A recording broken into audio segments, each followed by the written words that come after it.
हर खबर पर होगी आपकी पकड़। डाउनलोड कीजिए एबीपी लाइव ऐप।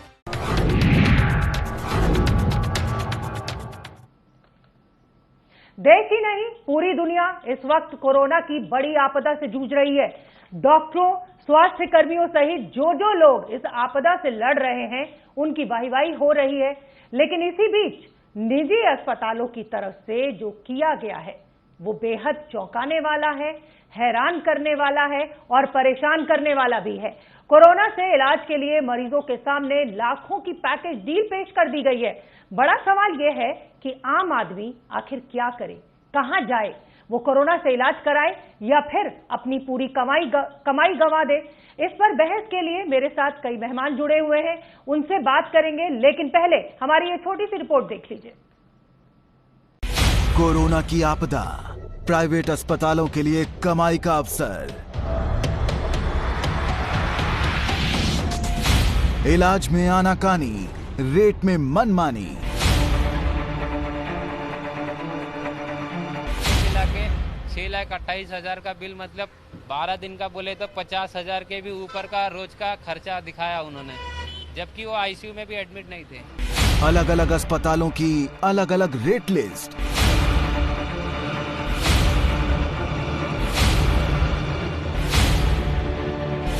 महामारी में मुनाफा कमाने की मची होड़।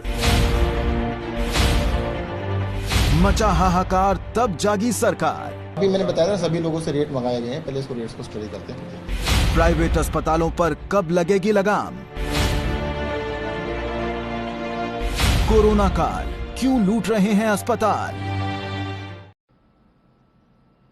मचा हाहाकार, जागी सरकार, आपदा को अवसर में बदलने में जुटे प्राइवेट अस्पताल, इसी पर हमारी चर्चा होनी है। मेरे साथ डॉक्टर्स का भी एक पैनल मौजूद है, बीजेपी के प्रवक्ता भी हैं, आम आदमी पार्टी के प्रवक्ता भी हैं। शहनवाज हुसैन बीजेपी के प्रवक्ता है, बहुत बहुत स्वागत शहनवाज जी आपका। सौरभ भारद्वाज आम आदमी पार्टी के प्रवक्ता हैं। Doctor Anshuman Kumar cancer specialist हैं, दिल्ली के डॉक्टर हैं, ये दिल्ली में अस्पताल में डॉक्टर डीके गुप्ता एमडी है फेलिक्स हॉस्पिटल में, और डॉक्टर विनय अग्रवाल फॉर्मर प्रेसिडेंट है आईएमए में। बहुत बहुत स्वागत आपका। मैं चर्चा की शुरुआत करूंगी डॉक्टर अंशुमन कुमार से। डॉक्टर अंशुमन कुमार, प्राइवेट अस्पतालों ने इस आपदा को अवसर में बदल दिया है, खुलकर लूट मच रही है, क्या कहेंगे आप इस पर? शोभना, पहले तो मैं आपका धन्यवाद करता हूं कि आपने मेडिकल की चीजों को बड़ा साधारण भाषा में आपने समझा दिया कि डॉक्टर काम कर रहे हैं, अस्पताल पे सवालिया निशान है। बिल्कुल सही है, डिकोड करना चाहिए। डॉक्टर अलग होता है, अस्पताल अलग होता है। अब दूसरी बात, जो अस्पताल का रेगुलेशन है, उस रेगुलेशन जब तैयारी हमारी चल रही थी, पब्लिक वर्सेस प्राइवेट क्यों होने लगा? प्राइवेट हॉस्पिटल को रेगुलेट करना गवर्नमेंट के हाथ में है, पहले ही रेगुलेट क्यों नहीं किया गया? अब जब पब्लिक अफरा तफरी मचा रही है, कहां जाएं, कहां बिस्तर लें, तो मैंने भी देखा है सोशल मीडिया पे बहुत सारे हॉस्पिटल के पैम्फलेट और ये सारे वायरल हो रहे हैं। वो दुख होता है उससे। दुख इसलिए होता है कि मेडिकल प्रोफेशन की बदनामी होती है, लगता है डॉक्टर ये लूट बाजारी का धंधा कर रहा है, जबकि ऐसा नहीं है। इन चीजों को रेगुलेट करना ही हेल्थ केयर का काम है, और खास करके आपदा की स्थिति में ये बाहर निकल के आया, ये चल रहा है बहुत दिनों से, उसको कंट्रोल करना बहुत जरूरी है। ठीक है। अब मैं डॉक्टर डीके गुप्ता का रुख कर लेती हूँ। डॉक्टर डीके गुप्ता, मैं आपसे ये जानना चाहूंगी कि ये जो इस तरीके से प्राइवेट अस्पताल इस बार नए रेट कार्ड के साथ बाहर आए हैं कोरोना के काल में, क्या इसको आप सही मानते हैं और कैसे देखते हैं इस सबको आप? तो मैं आपको बताऊं कि सरकार चाहे तो सारे रेट फिक्स कर सकती है। सरकार ने सीजीएचएस के रेट फिक्स कर रखे हैं, इंश्योरेंस कंपनी के रेट फिक्स कर रखे हैं, तो पहले से सारे रेट फिक्स होते हैं। तो इस आपदा काल में भी अगर सरकार पहल करे तो प्राइवेट हॉस्पिटल मिलके कुछ ज्यादा रेट या कुछ जो उनकी कॉस्ट इफेक्टिवनेस को देखते हुए रेट फिक्स किए जा सकते हैं। और उत्तर प्रदेश सरकार ने इसमें बड़ी अच्छी पहल करी है। उन्होंने अभी नोएडा में 4 कोविड हॉस्पिटल बनाए हैं और उनका रेट रखा है 8,000, 9,000, 10,000 जनरल वार्ड, सेमी प्राइवेट और आईसीयू के लिए। तो अगर सरकार पहल करे, डॉक्टर प्राइवेट हॉस्पिटल से बात करें, तो इस तरह के कुछ हॉस्पिटल जो हैं, जो कॉर्पोरेट हॉस्पिटल, बड़े हॉस्पिटल जिन्होंने इस तरह के पैम्पलेट स्टैंडी के फोटो डाले हैं, वो शायद रोका जा सकता है और सरकार इन पे कैपिंग कर सकती है। प्लस मैं एक बात और कहूंगा कि प्राइवेट हॉस्पिटल्स का भी खर्चा होता है, उनको भी पैसे की जरूरत होती है, उनको भी स्टाफ की सैलरी पे करनी होती है, उनको भी ऑक्सीजन चाहिए, उनको भी इस आपदा की स्थिति में अपने स्टाफ को रिटेन करना बहुत मुश्किल होता है, तो थोड़ा एक्स्ट्रा तो चाहिए। लेकिन ये जो बहुत सारे कॉर्पोरेट हॉस्पिटल के बैनर और पैम्पलेट आ रहे हैं, ये बिल्कुल ही ठीक नहीं है। और इसे शायद बिल्कुल मैं डॉक्टर साहब की बात से सहमत हूँ, ये पूरे डॉक्टरों को बदनाम करने की कोशिश है। तो प्लीज कुछ लोगों की बहुत अच्छा लग रहा है, मैंने 2 डॉक्टर पूरे हॉस्पिटल पे लगाम नहीं लगानी चाहिए। बिल्कुल ठीक है, आपने एक बड़ा पॉइंट रखा है और मुझे अच्छा ये लग रहा है कि 2 बड़े डॉक्टर्स से मैं बात कर रही हूँ इस समय, और दोनों ही डॉक्टर्स का ये मानना है कि ये जो प्राइवेट हॉस्पिटल मैनेजमेंट के द्वारा अचानक ये जो रेड कार्ड पेश किया गया है, ये गलत है। अब मैं रुक कर लेती हूँ डॉक्टर विनय अग्रवाल का, जो कि फॉर्मर प्रेसिडेंट है IMA के। डॉक्टर विनय, आप इसको कैसे देखते हैं? क्या सरकार इसको रेगुलेट करने के लिए सही समय पर कदम उठा लेती तो आज ये इस तरीके की स्थिति पैदा नहीं होती? देखिए, ये एक नारा तो बहुत अच्छा है कि प्राइवेट डॉक्टर्स जो हैं वो फ्लीस कर रहे हैं पेशेंट्स के लिए। मैं ये जानना चाहूंगा, और क्या आप लोगों ने कभी ऐसा ऑडिट किया कि गवर्नमेंट हॉस्पिटल जो हैं उसमें पर बेड पर डे क्या एक्सपेंसेस आते हैं? देखिए, गवर्नमेंट में भी कोई फ्री इलाज नहीं हो रहा है। हम जो गवर्नमेंट के एक्सपेंसेस हैं वो सब हम इनडायरेक्टली पे कर रहे हैं। हमको कंपेयर करना पड़ेगा कि गवर्नमेंट में पर डे पर बेड क्या कॉस्ट आती है। मुझे 10 साल पहले का ऑल इंडिया इंस्टीट्यूट का एक सर्वे पता है कि उनके जनरल वार्ड का पर डे पर बेड का कॉस्ट 69,000 रुपीज पर डे आता था। मैं LNJP की बात आपसे करता हूं। LNJP में पर डे पर बेड क्या कॉस्ट आती है, ये तो आपकी हर बार रिपोर्ट में होता है। हमें हमारे मीडिया कर्मी को आज इस समय ये डिबेट नहीं करनी है कि कौन क्या कर रहा है, हमें ये डिबेट करनी है कि सारे स्टेक होल्डर सब मिलके इस आपदा से लड़ें। अनफॉर्चुनेटली पिछले 3-4 दिन से मैं देख रहा हूं कि एक पर्टिकुलर सेक्शन को हम बदनाम भी हो रहे हैं और एक एफर्ट भी किया जा रहा है जो उचित नहीं है। मैं उन लोगों के खिलाफ हूं जो इस प्रकार के अनयूजुअल चार्जेस ले रहे हैं, उनको जस्टिफाई करना होगा। लेकिन मैं साइमल्टेनियसली आपसे प्रार्थना भी करूंगा और आपके थ्रू पब्लिक को भी कहूंगा, कोई अस्पताल फ्री इलाज आपका नहीं कर रहा है, या आप डायरेक्ट दे रहे हैं या आप इनडायरेक्टली टैक्सेस के द्वारा दे रहे हैं।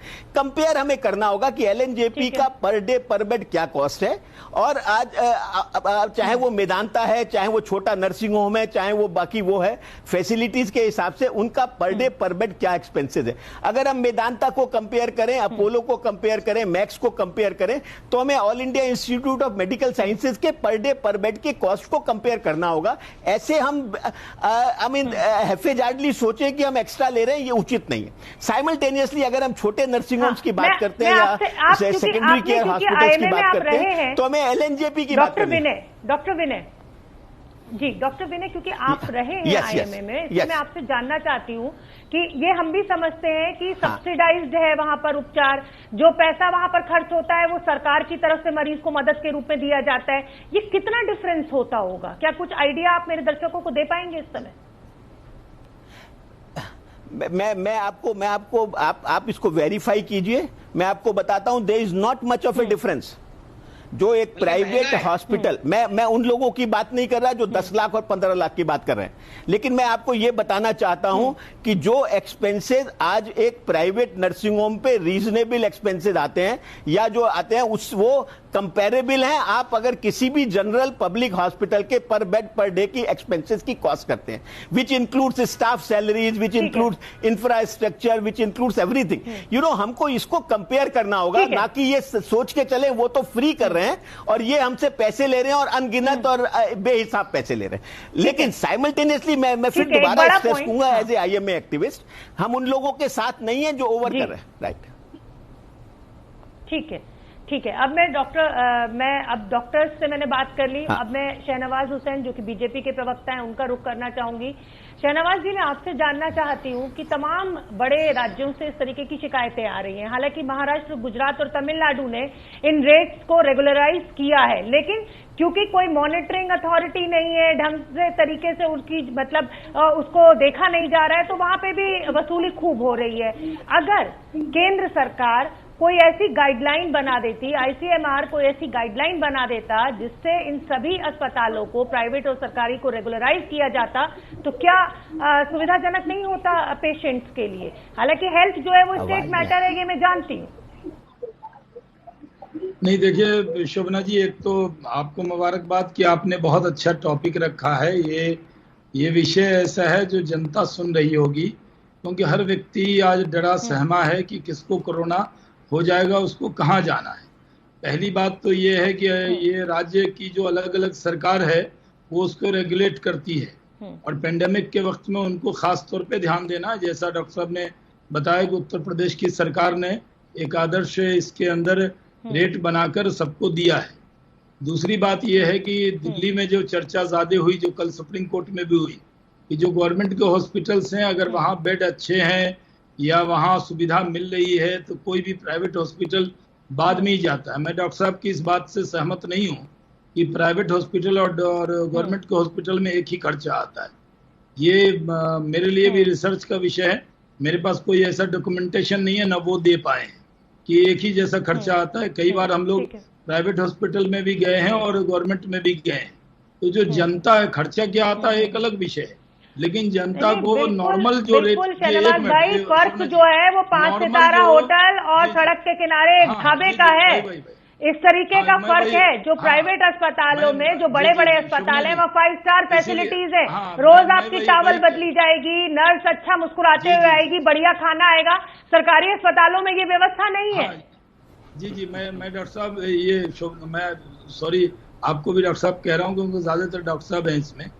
मैं आपको कहता हूँ कि कई बार हम अपने परिवार में अपने पिताजी का मैं इलाज के लिए अपोलो उनको ले जाता था वहाँ, और मैंने ऑल इंडिया मेडिकल में भी इलाज कराया है। ऐसा नहीं है कि private hospital, all India medical में और बहुत से सरकारी हॉस्पिटल में भी बहुत अच्छा इंतजाम है, जिनका बहुत रेपुटेशन है। पीजीआई का बहुत रेपुटेशन है, लखनऊ में का बहुत रेपुटेशन है। मैं ये कह रहा हूँ कि जो आप खर्चा लेते हैं लें, लेकिन पेंडेमिक के टाइम में कोई ये हॉस्पिटल कहे कि 5 लाख रुपए पहले जमा कराओ तब आप पेशेंट हम एडमिट करेंगे, या बेड के लिए वो उसकी आर्थिक स्थिति देखकर मना करे। ये सब जो शिकायतें आई हैं, हो सकता है, मैं नहीं कहता शिकायतें कह रहा हूँ, मैं जिम्मेदारी से कह रहा हूँ, लेकिन अभी केंद्र ने नहीं, राज्य सरकारों ने अलग अलग इसको पूरी तरह रेगुलेट किया है। ये पेंडेमिक का टाइम है, इस वक्त किसी से ज्यादा पैसा वसूलना ये गलत है।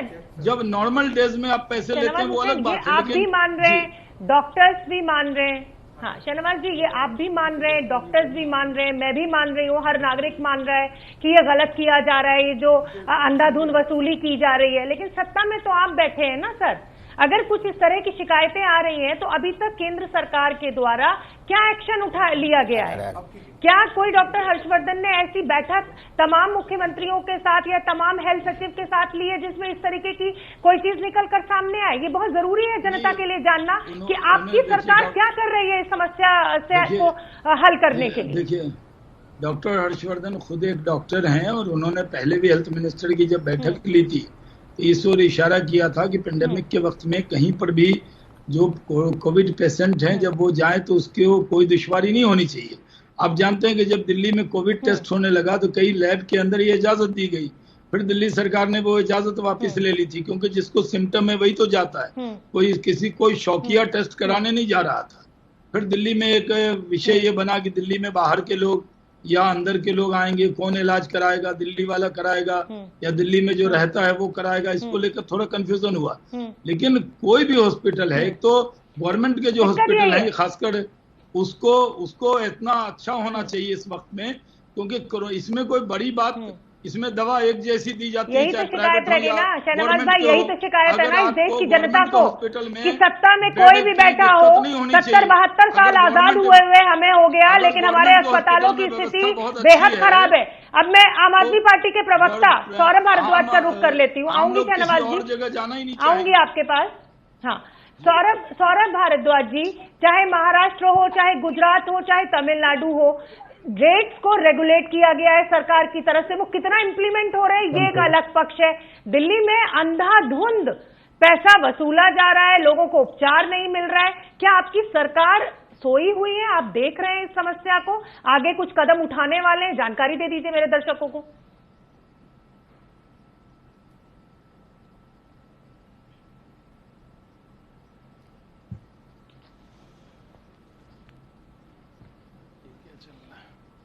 बंद हो गया। सौरभ, आप तक मेरी आवाज आ रही है? सौरभ जी,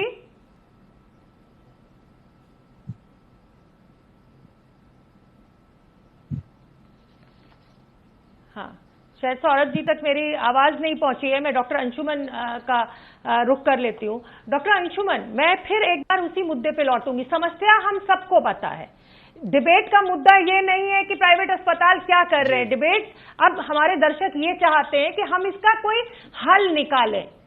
गंगाराम अस्पताल के खिलाफ जब दिल्ली सरकार ने मुकदमा दर्ज किया तो लगातार कई डॉक्टर एसोसिएशन सामने आ गई और जमकर विरोध किया। हल क्या है, कैसे कंट्रोल किया जाए इन प्राइवेट अस्पतालों को? बहुत बढ़िया शोभना, आपने समाधान की बात की है। अब ध्यान से सुनिएगा। डॉक्टर विनय अग्रवाल ने बिल्कुल साफ साफ बता दिया कि पहले बांटो मत, private versus public, number 1। Number 2, 70 साल की आजादी में हम पब्लिक हेल्थ सेक्टर को कितना इंप्रूव कर पाए, देखने की बात है। जब मैं मेडिकल कॉलेज में था उस समय से आज पब्लिक हेल्थ सेक्टर कहां चला गया। कॉर्पोरेट हॉस्पिटल तभी फ्लॉरिश करता है, तभी बड़ा होता है जब आपके सरकारी अस्पताल में सुविधाएं कम होने लगती है, पब्लिक वहां जाना नहीं चाहती है।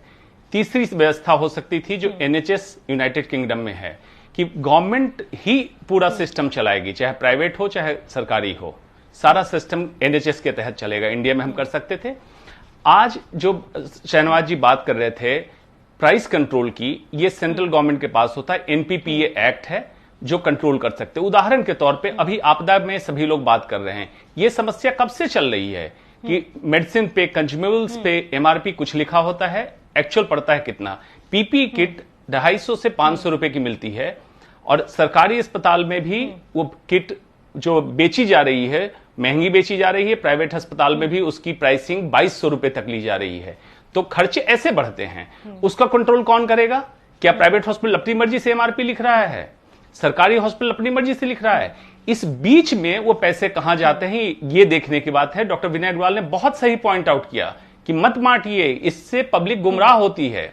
ये पूरा कंट्रोल करना होता है, रेगुलेटरी अथॉरिटी हमारी एनपीपीए। दूसरा, सारे मेडिसिन कंट्रोल केमिकल मिनिस्ट्री में क्यों है, मिनिस्ट्री ऑफ हेल्थ में क्यों नहीं दिया जा रहा है? मेडिसिन एंड कंज्यूमेबल्स कंट्रोल, जिसको समझ है मिनिस्ट्री ऑफ हेल्थ को कि कैसे कंट्रोल करना है हेल्थ सिस्टम को, आप कंज्यूमेबल्स, मेडिसिन, ड्रग्स उधर डालते हैं, hospital control ministry of health में डालते हैं, फिर कहते हैं state is a matter of health, ये स्टेट जानेगा, तो पब्लिक तो उलझ जाएगी।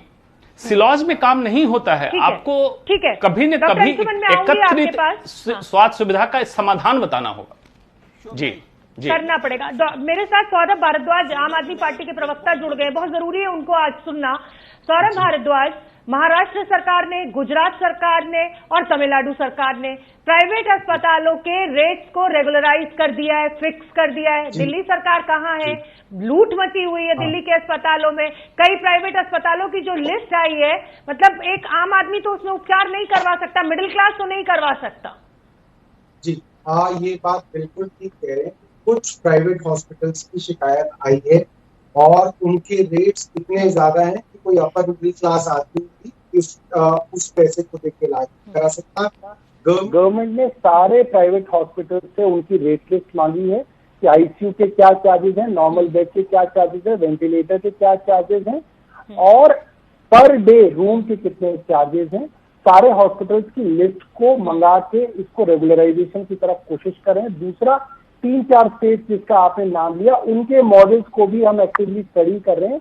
एक दिक्कत उन स्टेट्स में आ रही है कि उन्होंने स्टैंडर्ड रेट्स रूम के तो फिक्स कर दिए हैं, मगर दवाओं के, वेंटिलेटर के और ये जो टेस्ट है उनके रेट फिक्स नहीं होने के कारण लोग उन राज्यों में भी परेशान हैं। बस 1-2 दिन के अंदर दिल्ली गवर्नमेंट इसकी रेगुलराइजेशन करने वाली है। सौरभ जी, आपको लग नहीं रहा है बहुत देर हो गई है? 3 महीने ऑलरेडी बीत चुके हैं और ये लॉकडाउन किया ही इसलिए गया था कि आप लोग जमीन पर तैयारी कर लें। जो स्वास्थ्य सेवाएं देश में वो किसी से छुपी हुई तो है नहीं, वो तो हम जानते ही है कि अगर ये विस्फोटक स्थिति हुई तो किसी से काबू में नहीं होगी, इसलिए लोगों को ही अपनी जिम्मेदारी निभानी है। अब आप कह रहे हैं कि अब हम उन स्टेट्स का मॉडल पढ़ रहे हैं, हम इस पर बैठक कर रहे हैं। सर, बहुत समय निकल चुका है। क्या आपको लग रहा है, दिल पर हाथ रखिए, कि आप इस समय जस्टिफाइड है, सत्ता में बैठे हुए हैं आप? 20% जब बेड इन सब हॉस्पिटल्स के हमने कोरोना के लिए किए तो इनका बहुत रेजिस्टेंस था। बहुत सारे लोग कोरोना के ऐप पे भी अपने बेड डालना नहीं चाहते थे, बहानेबाजी कर रहे थे। सबको बुला के थोड़ी सख्ती करके वो कराया है। अब यही काम करना है। आपने जो बात कही वो बहुत इंपॉर्टेंट है, मान रहे हैं कि इसको करना है, अब तुरंत इस पे ही काम सरकार का होगा। थोड़ा रेजिस्टेंस था प्राइवेट हॉस्पिटल्स का, बहुत ज्यादा उनको क्या है कि आर्म ट्विस्टिंग नहीं करना चाहती थी government, but now we will work on it.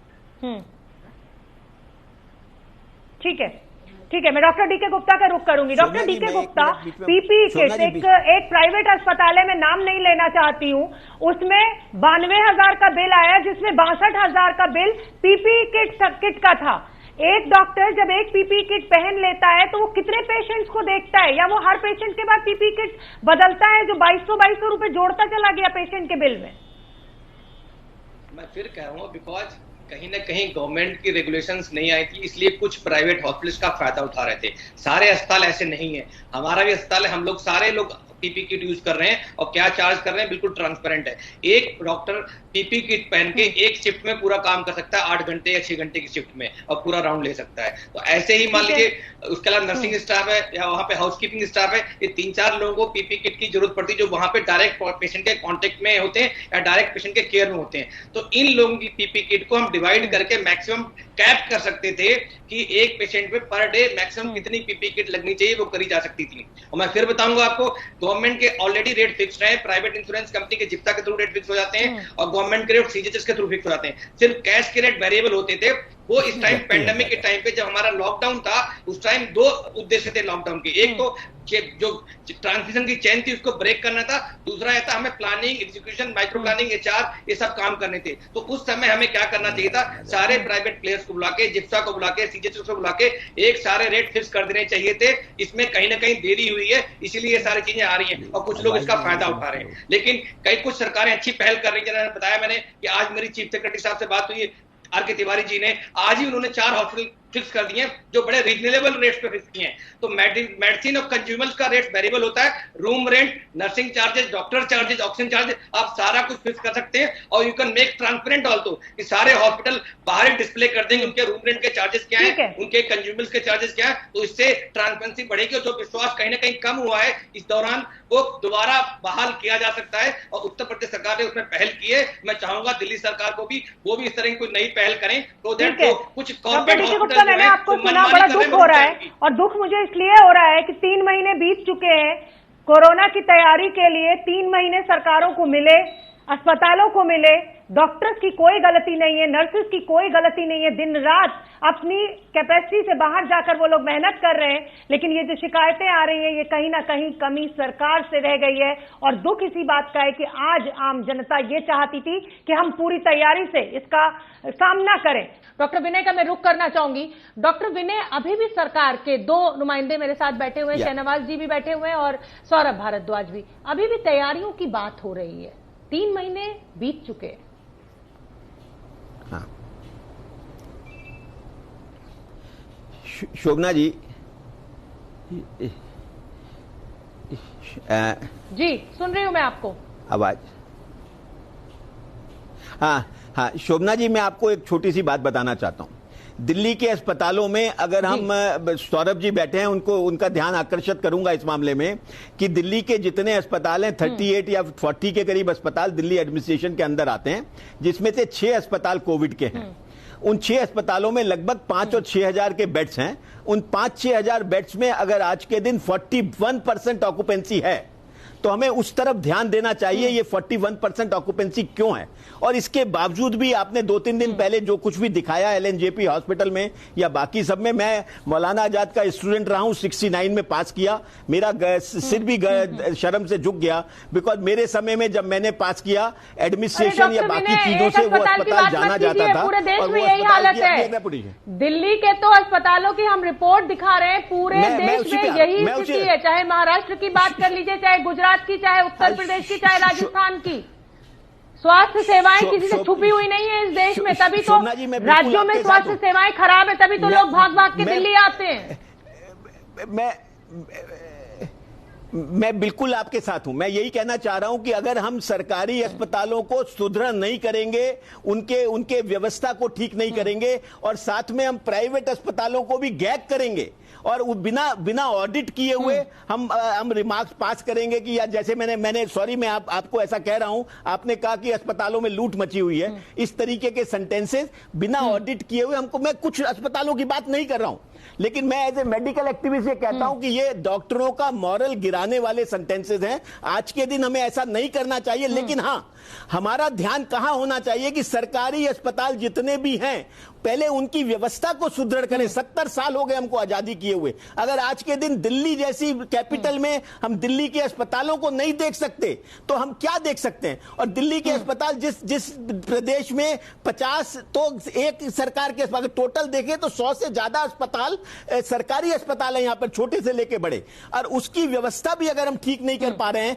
और जो प्राइवेट अस्पताल हमें रेपुटेशन दे रहे हैं, बाहर से पेशेंट्स आ रहे हैं, बाकी सब आ रहे हैं, और हो सकता है मैं मानता हूं कहीं पर खर्चे ज्यादा हो सकते हैं लेकिन कहीं पर चार्जेस भी ज्यादा हो सकते हैं। मैं आपके साथ हूं इस मामले में, इसमें भी साथ हूं कि ओवर एक्सपेंसेस नहीं होने, लेकिन ये सब कहने से पहले चलिए, अगर आपको बतौर डॉक्टर मेरे ये कहने से दुख पहुंचा है कि अस्पतालों में लूट मची हुई है तो मैं क्षमा चाहती हूं।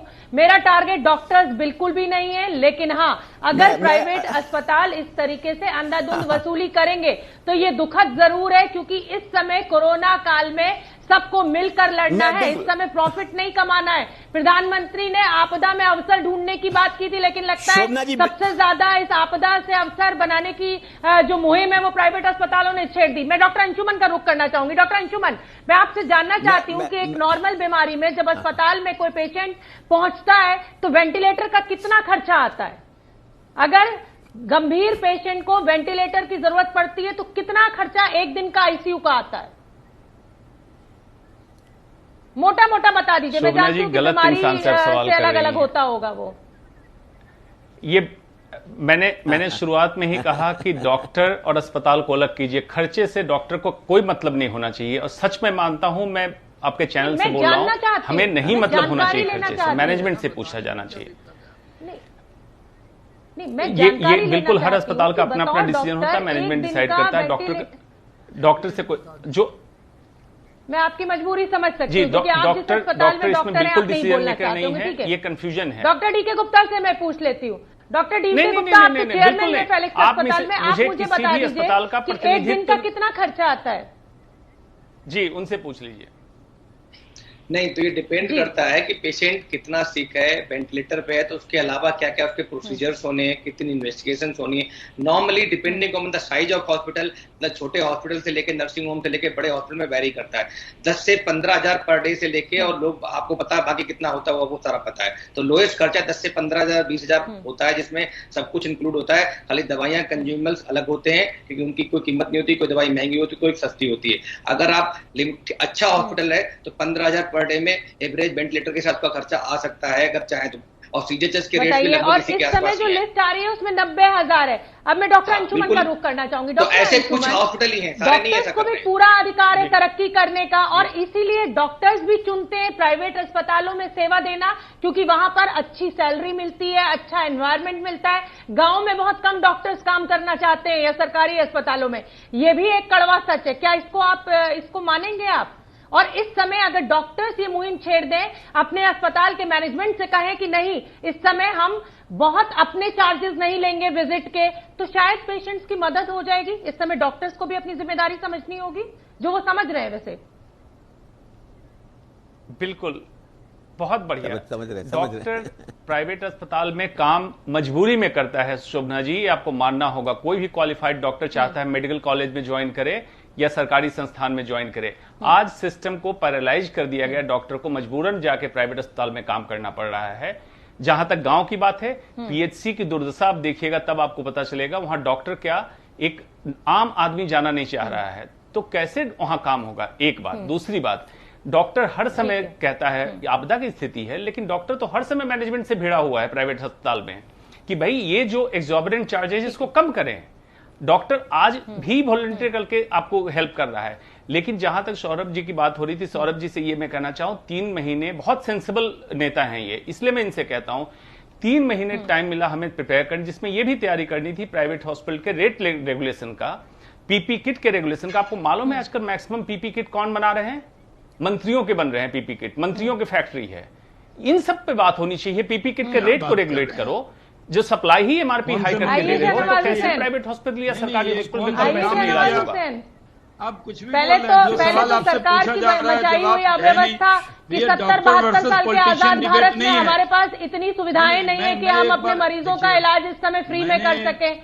उसके बाद अब दूसरा सवाल भी उठा दिया, जवाब दीजिए। मैं बता दूं, मैं भी भारत सरकार मंत्री रहा हूं डॉक्टर साहब। ये आप जो सवाल पूछा जा रहा है उसमें तो आप कन्नी काट जाते हैं और बाद में करें पीपी किट कौन बना रहा है, मंत्री क्या बन रहा है, नाम लीजिए ना आपने। मैं आपको चैलेंज देता हूँ, नाम लीजिए कौन से मंत्री, कौन भारत सरकार के मंत्री के यहाँ पीपी किट बन रहा है। आप कुछ भी बोल देते हैं टेलीविजन पे आके। मैं भारत सरकार से मतलब नहीं साहब, आप नाम लीजिए, आप कौन मंत्री। जी जी, मैं आपको भेज दूंगा लिस्ट जिन जिन की किट बन रहे हैं। चैनल पे क्यों उनको बेइज्जत कराना चाह रहे हैं? मैं आपको लिस्ट भेज दूंगा। नहीं बोल दीजिए, भारत सरकार से मतलब नहीं है। मैंने जब बोला मंत्री मतलब देश से मेरा मतलब है, देश में कई लोग हैं। चलिए इससे आगे निकलते हैं, डॉक्टर अंशुमन और शहनवाज जी, डॉक्टर शहनवाज जी और डॉक्टर अंशुमन, इससे आगे निकलते हैं। हमारी डिबेट का ये मुद्दा नहीं है, इस समय हमें कीचड़ उछालना हमारा मकसद नहीं है। हमारा मकसद है कि आम आदमी तक मदद पहुंचे और सस्ता उपचार पहुंचे। डॉक्टर शहनवाज, आपने अभी डॉक्टर अंशुमन को भी सुना। सीधा सीधा आरोप सरकार के ऊपर ही है। ये जितनी अव्यवस्था आज जमीन पर देखने को मिल रही है, चाहे केंद्र सरकार हो और चाहे राज्य सरकार हो, जिम्मेदार आप ही हैं इस स्थिति के लिए।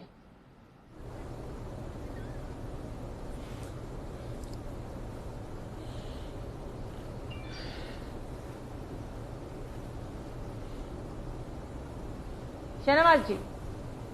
जी, मैं कह रहा हूं कि देखिए, जो पीपी किट है, दवाएं हैं, जब ये कोरोना पेंडेमिक हुआ था तो न हम आत्मनिर्भर नहीं थे इसमें। N95 मास्क हो, पीपी किट हो, ये सब हम बाहर से मंगवाते थे। केंद्र सरकार ने इसमें पूरा सहयोग किया है। यहाँ कोई ब्लेम डॉक्टर वर्सेस पॉलिटिशियन नहीं है। ये डॉक्टर साहब ने जरूर करने की कोशिश की कि मंत्रियों की यहाँ बन रही है, मैं इसको नहीं कर रहा। मैंने आपको पहले कहा कि मैं डॉक्टरों का बहुत सम्मान करता हूँ। ये भगवान के बाद का दर्जा लोग देते हैं जिनके लोग बीमार होते हैं। तो मैं डॉक्टरों, आपने भी शोभना जी बहुत अच्छी बात कही कि ये डॉक्टर पर ब्लेम नहीं, लेकिन हॉस्पिटल 5 लाख क्यों जमा करा रहे हैं। आपने वेंटिलेटर का पूछा तो डॉक्टर साहब किनारे हो गए और मंत्रियों की यहाँ पीपी किट बन रही है ये कह दिया।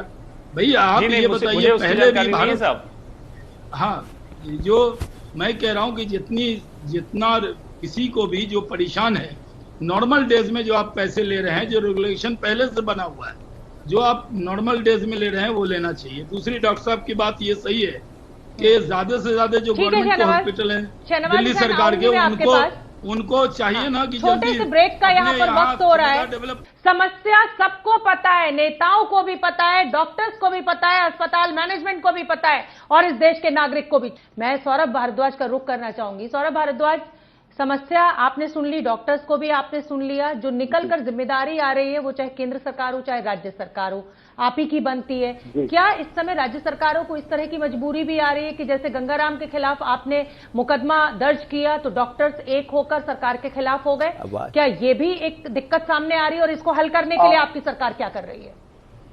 शोभना जी, इसके अंदर थोड़ा द्वंद्व है और मुझे लग रहा है वो द्वंद्व हल हो सकता है। होता क्या है कि जब प्राइवेट हॉस्पिटल्स के ऊपर लगाम लगाने की बात होती है तो हमें बहस के अंदर डॉक्टर्स को बुलाना पड़ता है, या इंडियन मेडिकल एसोसिएशन या डॉक्टर्स, दिल्ली मेडिकल एसोसिएशन के प्रतिनिधि आते हैं।